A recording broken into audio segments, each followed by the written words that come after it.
Hello everyone, সবাই কেমন আছো? লাস্ট ব্লগে তোমাদের সাথে শেয়ার করেছিলাম আমরা পাংরি হোমস্টে থেকে পাংরি সাফারি গেটে ঢুকে গিয়েছিলাম। তার আগে তোমাদের সাথে কিছু ডিটেল শেয়ার করে নিই। পাংরি হোমস্টেতে আসতে গেলে লাঞ্চ ডিনার কিছু করতে গেলে তোমাদের কিন্তু আগের থেকে ইনফর্ম করে আসতে হবে। এটা কিন্তু পাংরি সাফারি গেট থেকে 7 কিলোমিটার দূরে। তো আমরা তো ওখান থেকে লাঞ্চ করে ঢুকে গেলাম পাংরি সাফারি গেটে। আর এটা হলো পাংরি সাফারি গেটের ভেতরের ভিউটা। এখানে অনেক জিপসি দাঁড়িয়েছিল আর এদিকে হচ্ছিল আইডেন্টিটি চেক। এখানে কিন্তু 3-4টে জিপসি একসাথেই ছাড়ে এবং তারপরে 4টে জিপসি মতন চারদিকে জঙ্গলের চারদিকে ছড়িয়ে পড়ে। মানে যে যেখানে যে গাড়ি যে যেখানে বাঘ লেপার্ড দেখতে পাবে তারা আর বাকি জিপসিগুলোকে কিন্তু খবরাখবর দিয়ে দেয় এবং তারা কিন্তু সেখানে চলে আসে, বাকি জিপসিগুলোও সেখানে চলে আসে।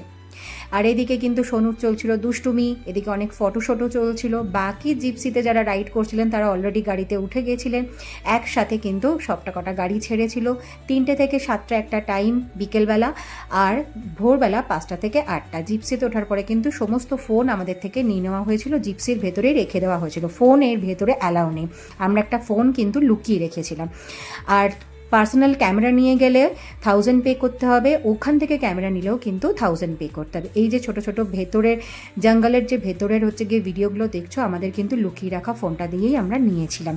প্রথমে আধ ঘন্টা আমরা কিচ্ছু দেখতে পাইনি, এরপরে দেখলাম হচ্ছে ইন্ডিয়ান গড়, যারা আমরা শুধুমাত্র একটা পিক নিতে পেরেছিলাম। এরপরে আমরা খবর পেলাম এক জায়গায় একটা লেপার্ড বাছুরকে শিকার করেছে। তো এই হলো সেই লেপার্ড মহাশয়, যিনি শিকার করে এসে বসে হাঁপাচ্ছিলেন। এরপরে দেখো কে আসছে।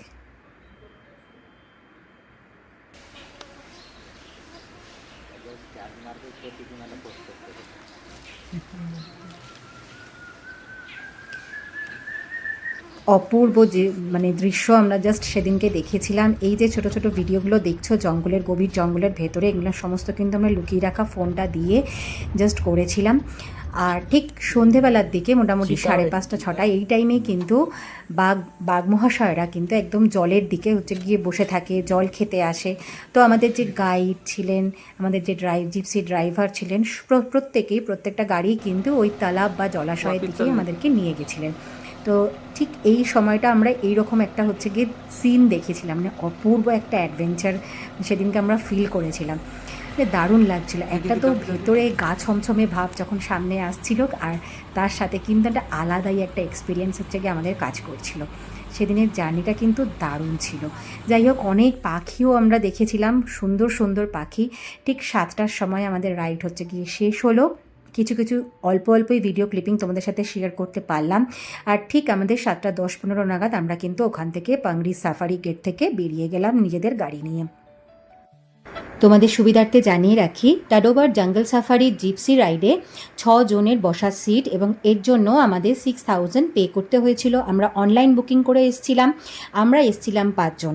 6000-এর স্ট্রাকচারটা বলে রাখি, 3000 হলো জিপসির চার্জ, 700 গাইডের চার্জ, আর 2300 হলো এন্ট্রি ফি। এই হলো টাডোবার জঙ্গল সাফারির ফি স্ট্রাকচার।